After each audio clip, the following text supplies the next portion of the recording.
we're saying grubs up. They're driven by their hunger, by their hearts of food. And the call we developed ourselves, because Mr. Utsi, who brought the reindeer to Scotland originally, used to use a horn. And my husband got fed up of Mountain Rescue coming to try and rescue him, so he developed this call that carries across the ground. And we all have a slightly different call, but it all says the same thing.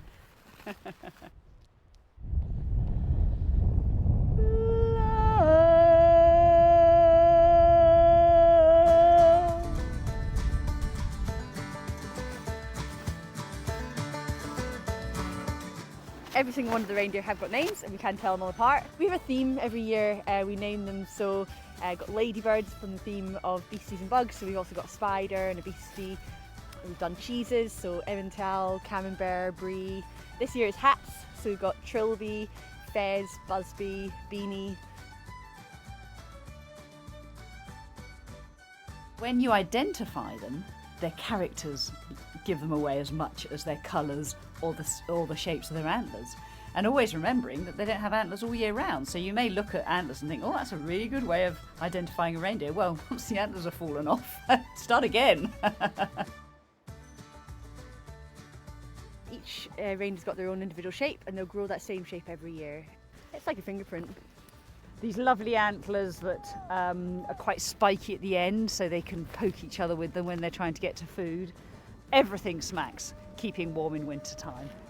And they've got this lovely sort of beard underneath their neck, which is all about keeping the throat warm. The bulls grow bigger blowing beards, almost like Santa's beard. They've got such thick coats. They have a double layer, a short layer underneath, a sort of fluffy layer, and then long guard hairs on top. When these reindeer lie down in snow, the heat doesn't get out to melt it, so the coat stays dry. So they literally do not let the heat out and they do not let the cold in. So they're like some of those really good thermos flasks.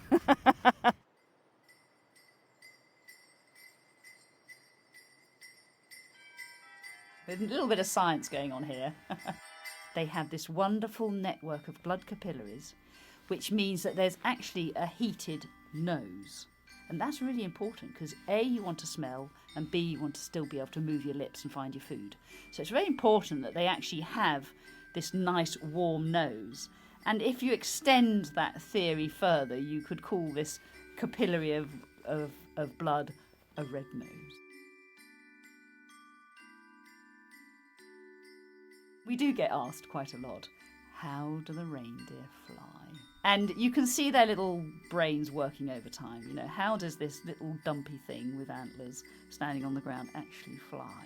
Well, of course, it's obvious, it's magic. Santa does need their favourite food, lichen, but what he does is he sprinkles magic stardust on the lichen for the very special reindeer that fly that night. That's how it happens.